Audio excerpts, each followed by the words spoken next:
guys! Welcome ulit sa ating YouTube channel. And today guys, i-discuss ko naman po sa inyo ang Xpander 2026.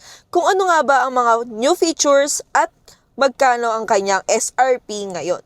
So let's go guys! Kung bago ka pa lang sa aking YouTube channel, huwag mong kalimutang mag-like, share, and subscribe dito sa aking YouTube channel. Para at least updated ka sa mga susunod kong videos.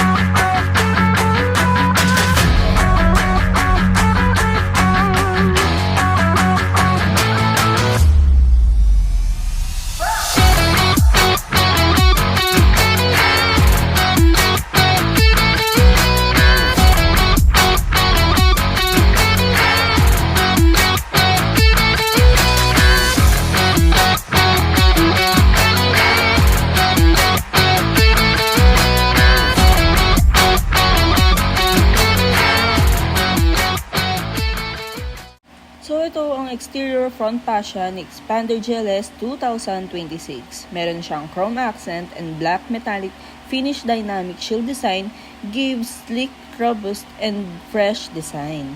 So for exterior fog lamps ng 2026 Xpander, naka-LED na rin siya.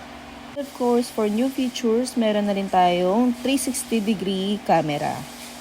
Guys, ito po yung pinaka-rear ng ating 2026 na Xpander. Black na rin po yung pinaka niya dito sa ilalim. Ayan. Then of course guys, meron pa rin tayong rear camera.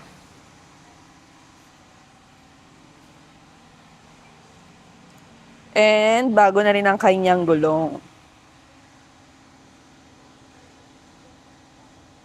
Again guys, yung nabago nga pala dito sa ating Xpander, kung makikita ninyo, naka-body color na rin siya. Ayan. So, sa GLS before, chrome to guys. And ito na yung bago niyang grille. Ayan. With 360 camera. Ayan, kung makikita nyo guys. With LED fog lamps. Ayan. And of course, black na rin po yung pinaka sa ilalim ng grill niya. Ito yung 360 guys. Check natin yung other cameras. Kung saan po nakalagay. Ayan. So, meron dito sa side mirror. So talaga guys, pakita ko naman sa inyo ang interior ng ating Xpander GLS Automatic 2026. And of course, for cluster meter, meron tayong 8-inch integrated LCD multi-information display monitor. And meron na rin tayong 10-inch smartphone link display audio, touchscreen with new wireless Apple CarPlay and Android Auto. With multi-around monitor button.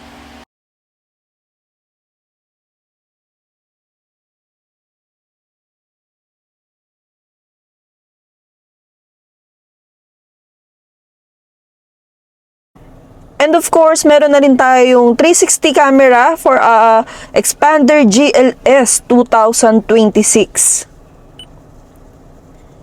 We have 8 ways. Ayan. Makikita ninyo. So guys, i-check po natin yung second row kung may nabago ba sa ating 2026. Actually guys, as is pa rin naman po ang ating Xpander 2026. And meron na tayong new adjustable second row center headrest.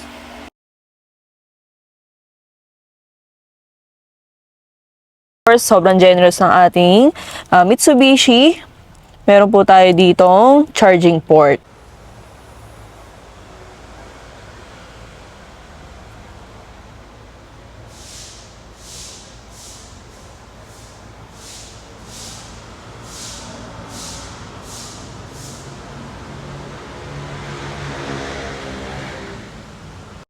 And of course, for 2026, meron tayong new design 17-inch alloy wheels.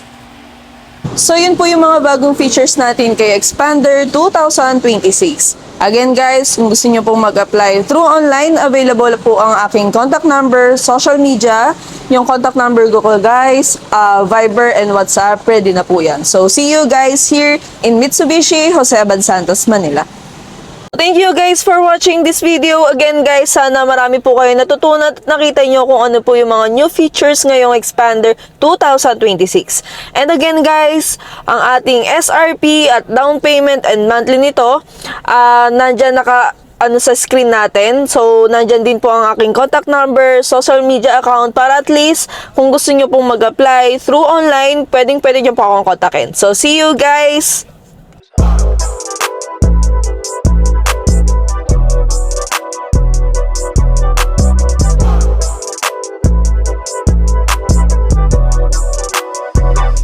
We did it for my iPhone 5. Yeah, baby, you hit me up all night. See, lately I've been quite alright. If you with me, better ride or die. Of course, meron din tayong Xpander GLX Automatic, GLS Automatic, and Xpander Cross Automatic. Yes guys, meron tayo niyan lahat dito. Ayan. So, itong Xpander Cross natin with 2026 year model with at least 18,000 down payment, and Xpander GLX Automatic 2026 with 14,000 down payment, and of course, ang ating Xpander GLS Automatic with 8,000 down payment.